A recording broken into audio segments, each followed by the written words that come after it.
Hello and welcome back to my channel.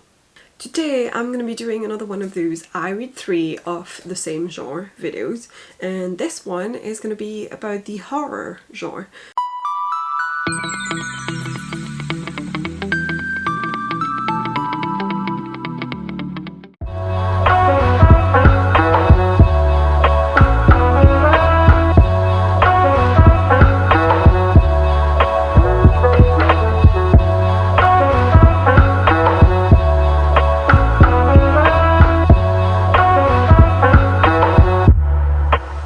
I'm currently in Brussels with my parents, so I'm home for a couple of days and I don't have any of my physical books with me, but I do have my phone, therefore my Kindle, because I usually have my books on my phone and I use it as kind of my Kindle because it's quite big. It's like a half tablet, it's so big. Today is a Sunday, the 25th of October, and I just figured that having the last week of October be the week that I read 3 horror books would be the perfect week, since we're culminating with Halloween at the end of it, and hopefully that's when I'll finish the 3rd book for this video. So the 3 books I'm going to be reading for this video are Mexican Gothic, Now Entering Adamsville, and my best friend's Exorcism. It's editing me just to say that at the time of the video I thought I was going to be reading these 3 books, but then as I progressed in my reading I realised that I didn't really want to read Now Entering Adamsville around that time, and that it wasn't that much of a horror book anyway. So I ended up picking Clown in a Cornfield in the end, which was my 3rd read. So as you can see, I still think at that time that one of the 3 books is going to be Now Entering Adamsville, and I hadn't realised yet that I was going to change my mind. I have already started with Mexican Gothic because I do have it on my phone, and it's quite a short book. I didn't realise it was only 275 pages or so, at least in Kindle format, and I'm on page 89, so I've read 30% of the book, and so far I'm really enjoying it. So the story happens in the 1950s, I think, in Mexico, and we're following a young socialite named Noemi, and she's, you know, a very fancy girl. She kind of reminds me of Audrey Hepburn in Breakfast at Tiffany's. She's a little bit like the party girl who doesn't really want to keep a suitor on for too long and likes to play around a little bit with men and go to dances and parties and cares about what she wears a lot. But she's also very, very smart and loves to study, and she would like to pursue studies, I think, in anthropology is what she says at some point, and she's already gone to university, so I think it's to pursue a PhD or something, I'm not sure. Yeah, so she's quite wealthy, comes from a good family and everything, and then one day her father calls her in his office and says he's received a very peculiar letter from her cousin Catalina, and Catalina married an English man called Virgil Doyle, and as is custom for women in the day in Mexico, she obviously has left the house and is now living with Virgil Doyle and his family in the house, I think somewhere in the mountains, still in Mexico somewhere. Noemi reads the letter, and the letter is very strange, and Catalina definitely seems ill and doesn't sound like she's doing well mentally, although they claim, as in Virgil and his family claim, that she just has tuberculosis and she just needs a lot of rest. But the letter seems to talk about ghosts, and she says that she's being poisoned and that she's seeing things in the house and that the house is evil and that there's things in the walls and the wallpapers or something, all sorts of terrifying things. Noemi's father tells her that she should go ahead and head off to Catalina's house and see how she's doing, and kind of basically as an envoy decide whether A, Catalina is going crazy and she perhaps requires the attention of a psychiatrist and has nothing to do with tuberculosis, and B, whether she's perhaps right and she's being poisoned and that's why she's going crazy, because it's a well-known fact that her husband's family used to be wealthy and isn't anymore, but Catalina came with, I guess, quite a large dowry, and that they're enjoying her wealth quite a lot. So there's the worry that maybe he's doing her ill and he's the the reason why this is happening. Quite quickly, Naomi leaves and goes to the house where Catalina lives, which is called High Place. And when she arrives there, she finds that everyone is very unwelcoming and cold, and they have all these rules about being silent at dinner and just in general being very quiet and not talking a lot, and they're very detached and clearly do not want her here. And when she sees her cousin, she's also even more worried because Catalina does act very strange, and she didn't used to be like that before in the city. So Naomi's worried, and the house also feels terrifying to her as well, and she gets terrible nightmares, some about weird mushrooms coming from the wallpapers and things like that. And she meets the patriarch of the house, Howard Doyle, who's this extremely old man, and he is very unlikable, and he does, you know, give her a little bit of conversation, which is more than what the others have given her, but it's conversation about very terrible topics because he mostly speaks about eugenicism. It's also really fueling all the disgust and horror at everything that's going on in the house and the people from the house, and really helps with the atmosphere and the ambience that is this Gothic place. And, you know, the fact that it's all damp and mouldy and has rot, and that there's, you know, certain smells and the windows don't open and it's very foggy. All of it really relies on the atmosphere, and I really like the way that it's written so far. I'm also very curious as to what is really happening. I have no idea. I kind of went into this book not having read any spoilers whatsoever, so I don't really know whether we're eventually going to find out that it has no supernatural bearings whatsoever, and that it's all, you know, explainable by something logical, and that maybe someone is doing this and poisoning her, and that some toxins are being used or whatever. Could very well be that, or it could very well be an actual supernatural story, and there's going to be, you know, ghosts and stuff, because there's already talks about violence that has happened in the house before. The family used to own a mine where there was an epidemic where people went crazy, which makes me think it's going to have something to do with more like toxins-based stuff and maybe actual like mushrooms and things. I don't know. Something is happening, I think, that is chemically could be explained, and we have Naomi, who does know a lot about that kind of stuff because she studied painting, and therefore a lot of the elements that went into paint, and knows a lot about things like during Victorian times when people used certain colours on their walls, it made them go crazy because of the way those colours were made. I don't know, I think it's fascinating. It's really, it makes you wonder exactly what we're going to find, and whether it's going to go more in that science direction, or if it's going to go more into a ghost, supernatural, creatures, monsters, what's, you know, curse, whatever direction. Today is Monday 26th of October. I'm still in Belgium, still in Brussels, and last night I finished reading Mexican Gothic. I really enjoyed it and ended up rating it 4 stars. The book gets extremely weird towards the end, and it read really fast because it's really like a slow descent into hell almost, because there's just so many things that start evolving, and you can really feel like the main character's mind is slowly breaking as well, and there's just things happening that get worse and worse, and her nightmares, and then things that are real, that are happening, that are just getting more and more terrifying. I really enjoyed it. I just thought that it was really well written. I didn't expect at all what was happening. The resolution and the reason why those things were happening, and the reason behind, you know, the house feeling like it's haunted and everything. I'm not going to say whether the resolution was of a supernatural nature or a scientific nature. I'm not going to say that, but I thought it was really good, mostly because I don't think I've read anything like that before, and I just really did not expect that ending. I think one of the reasons I enjoyed it so much is mostly thanks to the main character, because I really felt like Naomi was such a strong-willed woman, but also with like small vulnerabilities every now and then that made her feel so human, and I really enjoyed that about her. She, from the very beginning, feels like a little bit of a spoiled brat every now and then, but in a way that makes her more believable and kind of more attaching, because then while I was reading that I was just like, oh god, I hope that this isn't gonna get in the way of things and that she's gonna manage to, you know, see through the end of this book, and kind of made me want to root for her even more, because I was more worried by her flaws than annoyed by them. I was more like, I hope this isn't gonna be her downfall or anything like that.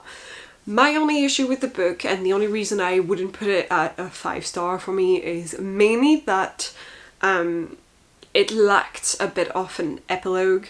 I really feel like it would have done well with having more of a conclusion. It just ended so abruptly. Well, not very abruptly, but you're left with so many questions about how the main characters' lives are gonna go on afterwards, whether about the consequences or just, you know, like life going back to normal, or I don't know what, but I just wanted something more and it just wasn't there.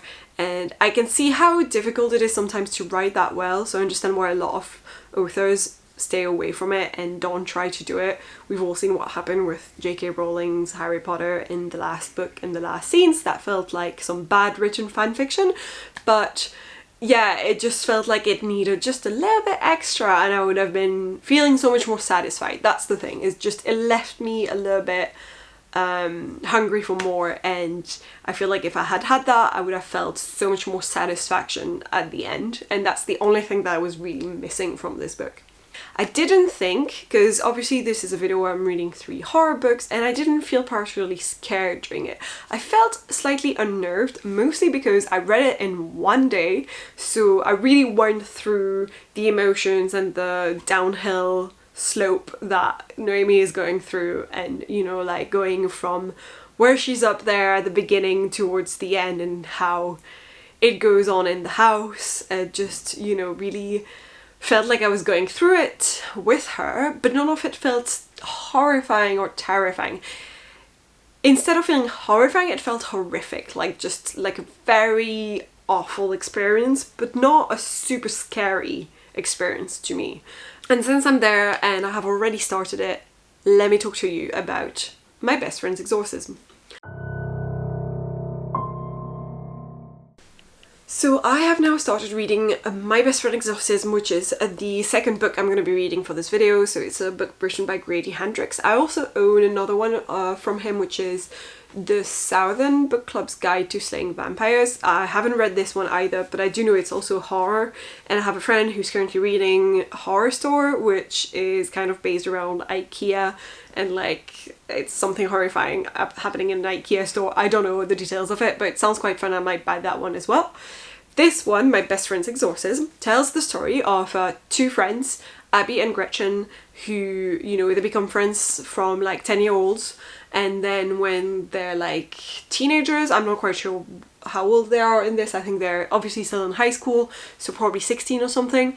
At some point during a night out with some friends, they go skinny dipping because it sounds like a fun and great idea at the time, and when they come back out, Gretchen, one of the 2 best friends, starts acting really, really strange, and Abby's conclusion, which you know from the beginning and from the summary, so this isn't a spoiler, is pretty much that Gretchen is possessed by the devil. Also, it's all happening in the 80s, but the book itself, so far, really good, really enjoying the writing style. We went kind of through all of the beginning of the early days of the friendship between Gretchen and Abby, and then now we've reached the point that they're 16 and a little bit more, you know, like Abby's got a car and has a job, and I'm only I think 73 pages in the book, so 20% in the book, because it's like 340 pages or so, and so far I can tell it's just going to be like slowly going worse, and then we're obviously at some point going to discover that she's been possessed. I don't know how it's going to happen.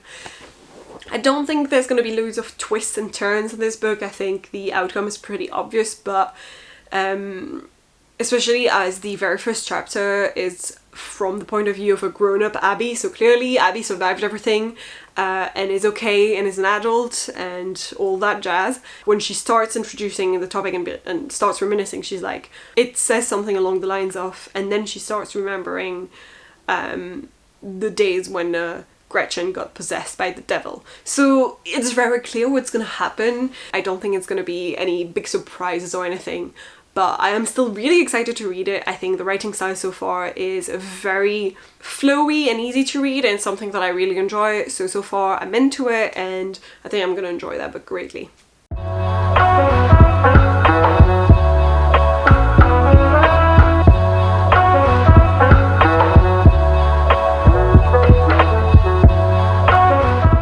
Hello and happy Halloween.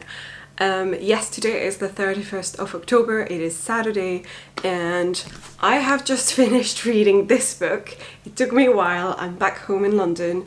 I finished this book, really enjoyed it, and just want to talk a little bit about it before I move on to the next book. One thing that I really appreciated in this book is that even though it's meant to be horror and it's supernatural, and it talks about that, it really delves deep into everything to do with being a teenager in the 80s in particular, when everyone starts talking about Satanist cults and there's weird rumors going on, and everyone is always being accused of being on drugs and being told don't lose your precious thing, as in your virginity when you're a girl, or you can end up being pregnant and dead. You know, like it's that scene from Mean Girls, but real.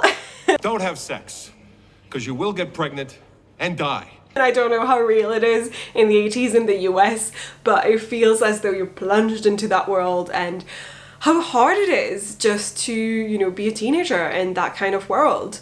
And never having the choice of anything, feeling like the choice that you could make in your life is always being taken away from you. It really delved into that kind of stuff, and I really hated / enjoyed that experience, because obviously it's awful when you're like feeling for the main character and you're like, oh god, so frustrating and so annoyed for her, but also the fact that it elicited these emotions really means that it was well written and made me angry for the main character, and that's a good point about the book, so I appreciated that. I like the descriptions that Grady Hendrix goes through to try and make his characters come to life, and there's so many of them, there's so many things that you know about those characters and their livelihoods and their favorite things and their favorite music and everything about the characters, and it felt so alive. I really enjoyed it, and overall I love the writing style. It's so fast to read, everything feels like it's a pleasure to pick up and you just want to continue reading, because it is so flowy and well written, and just it reels really easily. That's all I can say.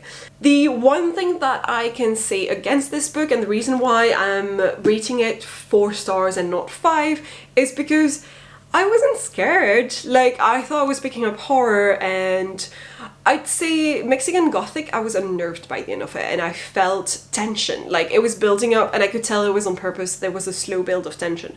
But this book resorted a little bit more to gross stuff to try and make you feel scared, and that doesn't work on me. I'm just grossed out. I'm just like, oh, gross, but that's about it. Like, it doesn't freak me out. And there was, I mean, I guess it's hard to do in a book. It's not like in a movie where you can just do jump scares or anything like that, and then again there's the argument that jump scares don't make something, you know, scary. It's not good horror because it's easy to do. Like, it kind of makes you think a lot, and in particular I think about The Exorcism and about this book, it really makes you think about all the things that people were scared of in the 80s and blamed it on like drugs and Satanist cults and everything like that, when it was just like real life and teenagers growing up and being teenagers, and that was it. And it kind of felt a lot like that book was reflecting on that, and so I'm not entirely sure whether it was meant to have elements of horror that were going to be truly scary and terrifying or not, and kind of be more commentary. And if that's the case, then kudos to it, because I thought that was really well done. It is the 31st today, and that means it's the last day of the month, and I was planning on having, you know, read 3 horror books and not only 2 by now, but I am gonna push forward and be picking one last book for this round of I Read 3 Horrors, and I'm still gonna do it, but I just mind not end up finishing the last book today, because I'm not sure I'm gonna have time to read one whole book in one day. I had originally planned to read Now Entering Adamsville by Francesca Zappia, but I bought really recently Clown in a Cornfield. Everyone's been raving about it, everyone's been reading this book, and I really want to read it.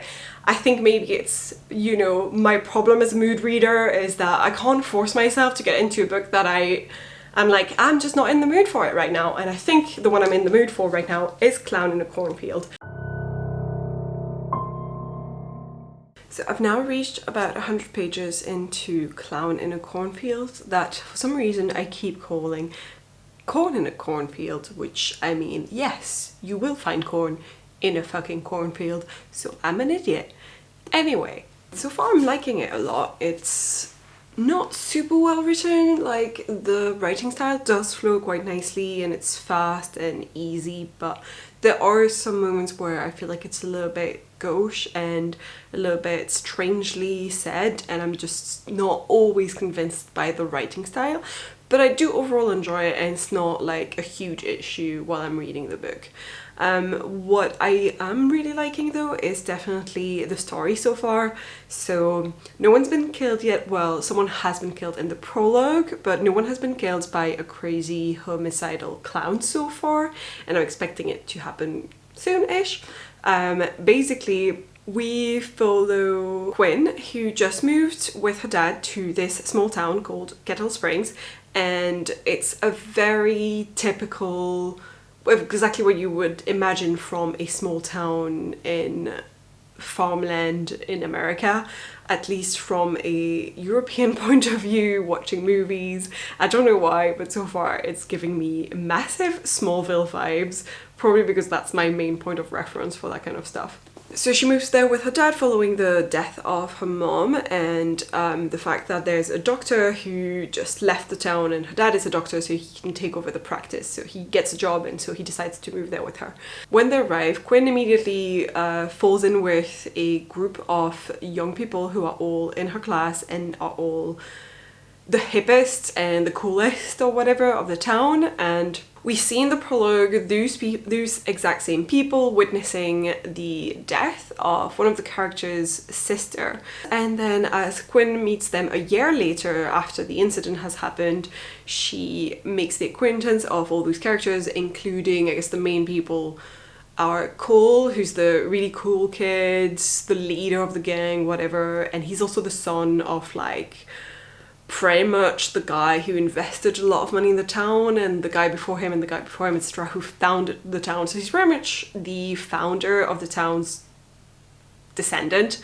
And then you have Janet, who's this really popular and pink-wearing queen bee type of girl. Slowly, as Quinn moves into the town and goes to classes and goes to a diner with her dad to have dinner at some point and all of those things, she slowly realizes there's something kind of strange going on between the older generation of people that are there and the younger generation, and it's kind of a boomer versus zoomer type of thing going on, because it's all the parents and older people in the town that are getting angrier and angrier at what's going on with the youth, and basically there's a big divide happening. And I think part of it is because clearly the town is doing really badly economically since the vape pen factory closed, and that factory belonged to Cole's dad, and it basically had a logo that was Friendo, I think that's the name, the clown. And Friendo the clown is kind of the symbol that's all over town and is kind of considered by legend to be the founder of the town as well, but really was like drawn up as a cartoon by the ancestor of Cole and his dad. You can really tell that every single time young people are doing something, the older people are like really angry at them and are like blaming them for everything, and kind of just, I guess, blaming the economical problems on the younger generation and being like, oh, they've vandalized this and they burned down the factory. And from the summary, from what I remember, that's why the clown starts taking out the teenagers, and that's why they start getting killed off. So at the moment, there's not much that's very scary that's happened, but I definitely feel like the overall atmosphere is quite well written, and you're plunging more and more into this weird, divisive atmosphere in the town. And you know what? It's really giving me Hot Fuzz vibes.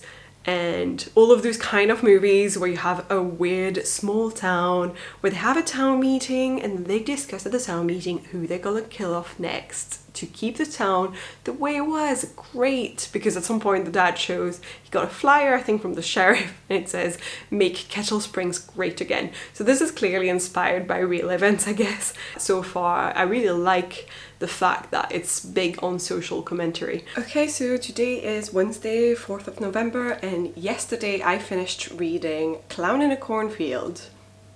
Finally. It actually went really fast for me to finish this book. I think when I last reported on it, I was like, oh, it's gonna be quite quick. I then put it down, and then the next time I picked it up, I pretty much finished the book at that time. Once you get to the point where things are finally starting to happen and everyone is dying and the killer clown is there, then it just goes really fast. It is like a slasher movie. And actually, I had my doubts about that because the beginning really, like the first 100 pages didn't read like that at all. Or at least not to me, but the summary did sound like a slasher movie. But then once you get at that moment where everything starts to go to shit, that's when it really does start reading like a slasher movie. It was very enjoyable to read. I really enjoyed myself. I think I gave it 3.5 stars because although I really enjoyed the experience and it was super entertaining and just like a fun, fast read, it just kind of felt forgettable, like just like a book I'm probably not gonna remember much about, except that there's, you know, killer clowns and that's it, next time I think about it. And the main character was a little bit bland as well, which is kind of why I didn't really want to rate it any higher than that.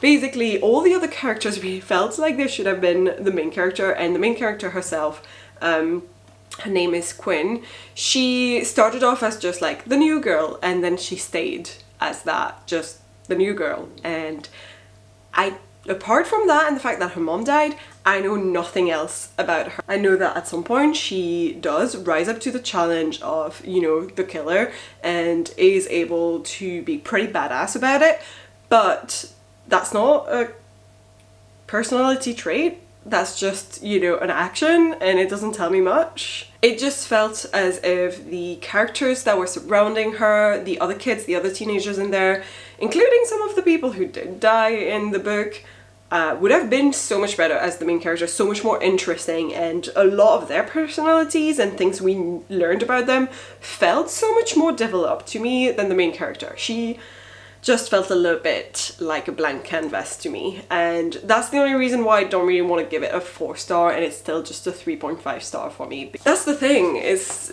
the plot was good, but it wasn't that good either. Like, it was, you know, I kind of guessed really early on who the bad guy is. Yeah, so I easily guessed what was happening, and that's not a huge flaw for me. Like, I kind of enjoy that, but I guessed quite early on, and that's a little bit less enjoyable, I guess, when you guess quite early on. But it just didn't feel like a book that required a huge twist or things to be super strange and suddenly you're like, oh, that's it, that's what's going on. It just felt like you read the summary and you kind of know what's gonna happen anyway. So it's not, you know, like it relied on that much. I noticed once again, after this was my 3rd horror book for this video and the last one, and I did notice that one thing was missing from all 3 books: horror. Like, I just was not scared in any of the 3 books, and I think maybe horror is a very personal thing, and some people are going to be scared by much different things than other people. And for instance, I have a friend who's terrified of clowns, and I'm sure that if she read this, well, first of all, she would never read this, but if she was forced to read this, she would hate it and be scared. So yeah, again, horror I guess is quite personal, but then again I just felt like none of the 3 books that I read were particularly horrific to me. Like, they were unnerving at times, and I think if you're scared of some of the elements that are in the book specifically, then you might be more scared than I was. But other than that, it just didn't do the trick for me. But I did enjoy reading them, so I think overall I can conclude that I do like the horror genre, and I'm probably going to read more of it, and maybe at some point I'll be like, oh wait, that book is scary, or that one is, and then I'll realize maybe just And luckily the 3 books that I picked just weren't that scary to me. But that's it really, that's it for this video. I hope you enjoyed this, and if you liked it, please leave a like, please consider subscribing, pushing the bell for notifications, all that jazz, and I will see you guys next time.